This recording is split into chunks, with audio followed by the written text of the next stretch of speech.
Hi, my name's John Turnage from the Australian Commission on Safety and Quality in Healthcare. I'm here to talk to you about changing antibiotic use in Australia. Why do we want to change antibiotic use? Our main reason is to control antibiotic resistance, which, as you know, is now a big problem in Australia and everywhere in the world.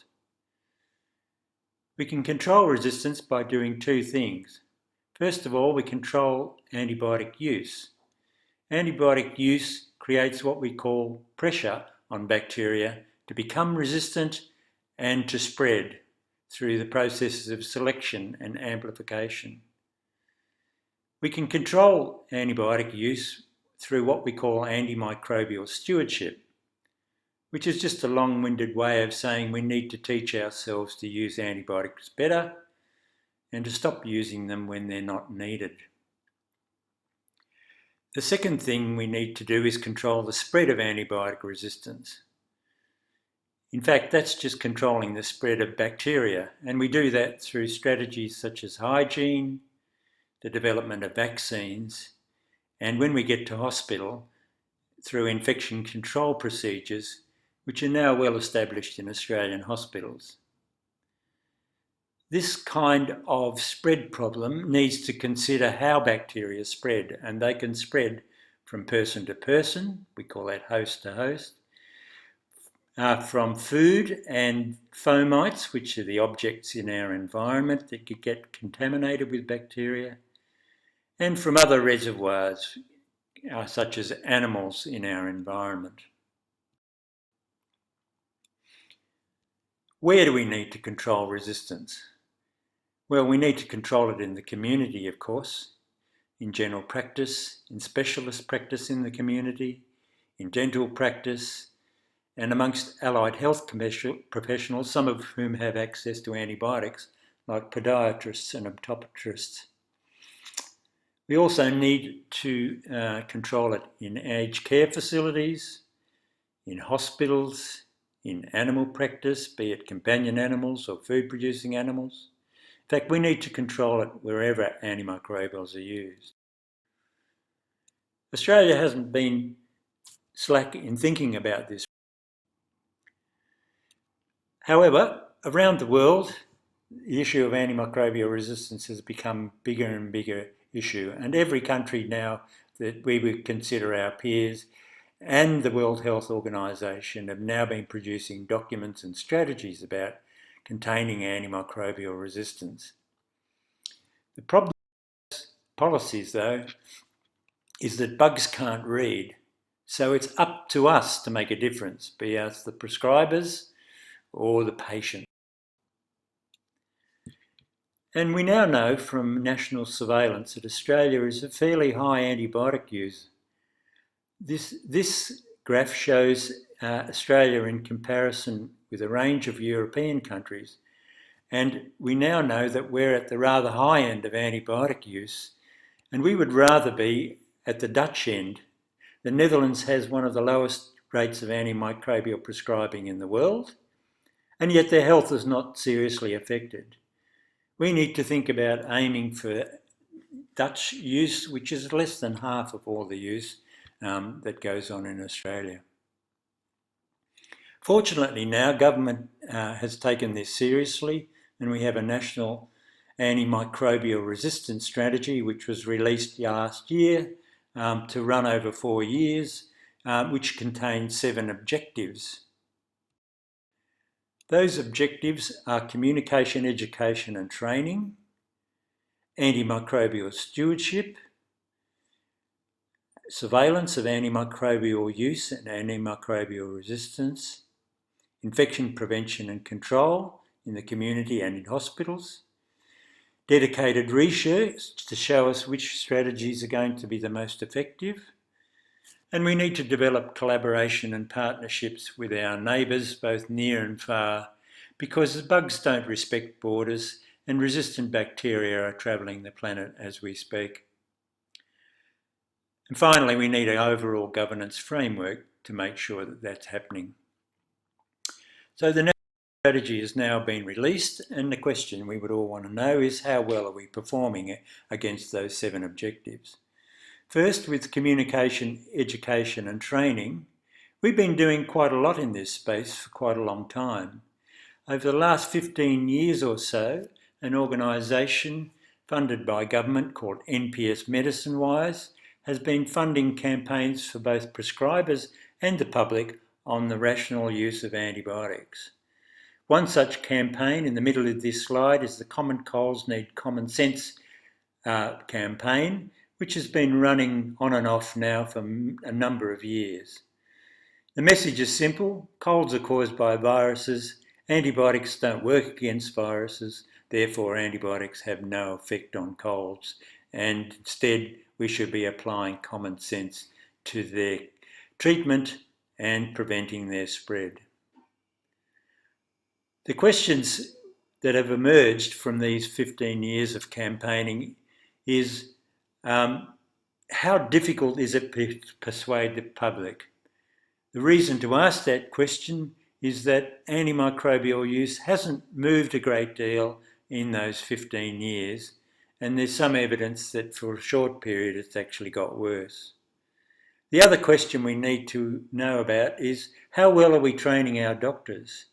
We rely very much on our undergraduate training in universities to do that, but we have a large range of learned colleges that provide specialist training and GP training, and we need to know what those colleges are doing in terms of communicating the message about antimicrobial resistance. The second objective in the strategy is antimicrobial stewardship. Here we've been doing quite well. Australia is one of the leading countries in antimicrobial stewardship in hospitals. We've had antibiotic guidelines, as we call them, in Australia for more than 30 years, and in recent years we have mandated hospitals developing stewardship programs and providing guidance documents to those hospitals about how antimicrobial stewardship should work in those hospitals. We even have a national centre on antimicrobial stewardship. And we now have evidence in the bottom graph there that these strategies are starting to work as we see a steady decline in the antimicrobial use in our hospitals, both public and private, since 2010. The other question we need to ask ourselves was that we're controlling antimicrobial use not just in hospitals, but we need to control it in these other sectors. So the question we're asking ourselves now, when we don't yet have the answer to, is how do we do antimicrobial stewardship in general practice, in aged care facilities, in veterinary practice, or in food animal production? So let's revisit this story of antimicrobial use in Australia.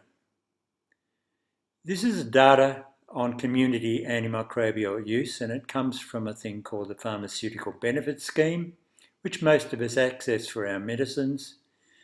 And the Pharmaceutical Benefits Scheme, we now know, captures about 95% of all antibiotic prescribing in the community. If you look at this graph, we seem to be doing quite well in the 1990s, and then things seem to have got worse since that time, and they've more or less stabilised since about 2008. Note the top line here, which is total antibiotic prescriptions, and we're running at about 30 million prescriptions per year, and there's only 24 million of us. So in theory, we've all taken one course of antibiotics in each year for the last 6 or 7 years. In practice, we know that it's actually half of us, and the figure is 46% of all Australians in 2014 took at least one course of antibiotics. That's way, way higher than the Netherlands. We also have data about the appropriateness of use in the community. This is data from a program run by NPS Medicine Wise called Medicine Insight, where they get data off desktop computers in a selected range of general practices across the country. And they look at antibiotic prescriptions and the reasons that they were prescribed.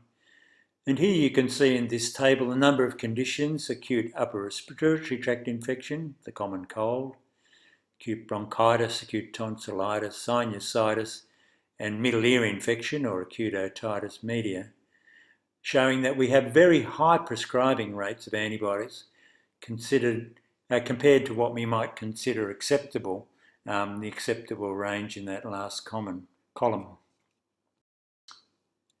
We also know that we've got considerable variation in usage across the country. Looking again at pharmaceutical benefits scheme data in the community, we can see even variations between states, so that we have high using states and low using states. And we don't yet have an explanation for why that should be. We're pretty sure that there are differences in practices across these states, and we need to find out about the practices that are doing it well. We also have variation in the amount of antibiotics we're using across states, as shown on the right-hand side here. And again, we don't have good explanations for why some states have higher antibiotic use and lower antibiotic use. There are some very important lessons for us to learn that'll help us introduce the controls that we need into the system. One important thing you do need to know is that antibiotic use in humans is considerably higher on a per capita basis than it is in animals. It's quite often quoted that there's huge amounts of antibiotic use in animals in Australia. In fact, about 2/3 of all the antimicrobials used in Australia are on animals on a weight basis. However, there are many more animals in Australia produced every year for food, 600 million, than there are of us humans. And when we do the math, we find out that humans have a 50 times higher exposure to antibiotics than animals in Australia. So this tells us where we need to direct the bulk of our energies in controlling antibiotic use. The next objective is surveillance. What are we doing about that? Well, our work at the Australian Commission on Safety and Quality in Healthcare has been to develop a national program of surveillance in antimicrobial use and resistance for humans. This project has now been implemented, and we now have a fully fledged surveillance system for our country. What hasn't happened yet is the same kind of surveillance that we need in animal health, but fortunately pilot projects are now underway and in a range of settings, including the Australian Centre for Antimicrobial Resistance Ecology. The next objective is infection prevention and control. You may not be aware of it, but we have fairly strict guidelines now on how infection prevention and control should be practiced in Australian hospitals. They're national guidelines, and almost all hospitals in Australia are required to comply with them according to national standards. The other question is what's happening in animals? Well, you'd also be aware that the animal industries have not been asleep on this, but have actually been taking significant efforts to reduce their antimicrobial prescribing as well through infection prevention and control strategies. What's happening in research? We have good government-funded research going on in Australia, including in human health, where we have competitive funding grants going for research. And we now have 3 centres for research excellence that are focused entirely on antimicrobial use and appropriate antimicrobial use. We have no targeted funding in animal health, but there are now significant projects being developed for research in animal health, and we shouldn't despair that this is being neglected. We also have drug discovery going on in Australia. This is not an issue that just happens overseas. We have universities like those in Queensland, Adelaide, Monash University, who've got specific programs of drug discovery, as well as several private companies in Australia trying to do their thing. What about international partnerships and collaboration? Well, Australia is an active participant in the our WHO programs, which include the WHO Global Action Plan, and in their proposals for international surveillance. And we even have specialised programs being developed for our region. We belong to a WHO region called the West Pacific.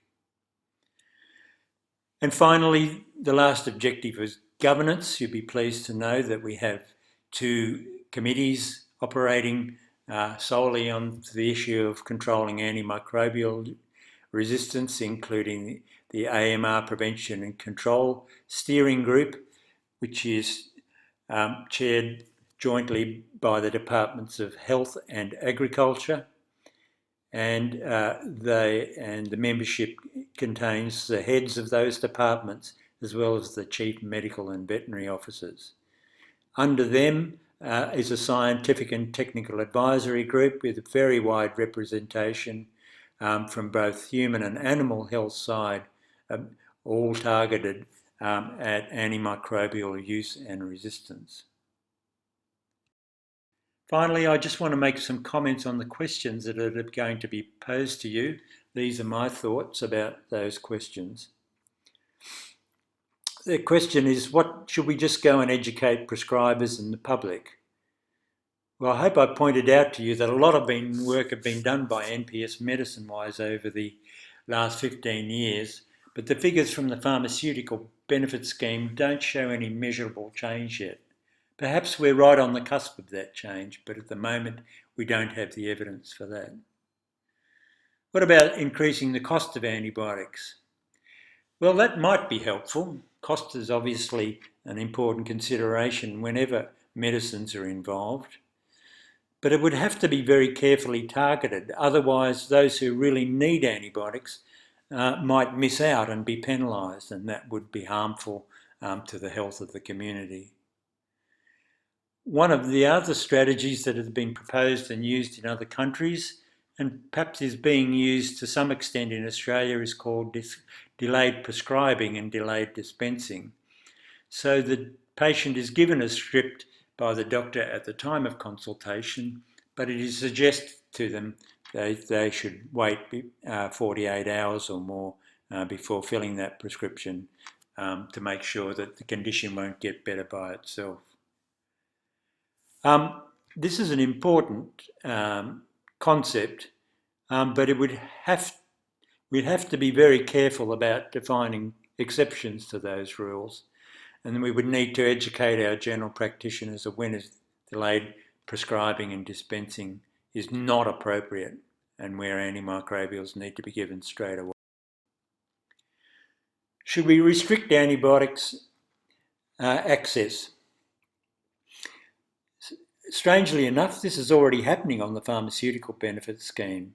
There are quite a number of antibiotics that are not available in general practice, or more importantly are available but only with a special phone call called authority prescribing to allow access to those particular antibiotics.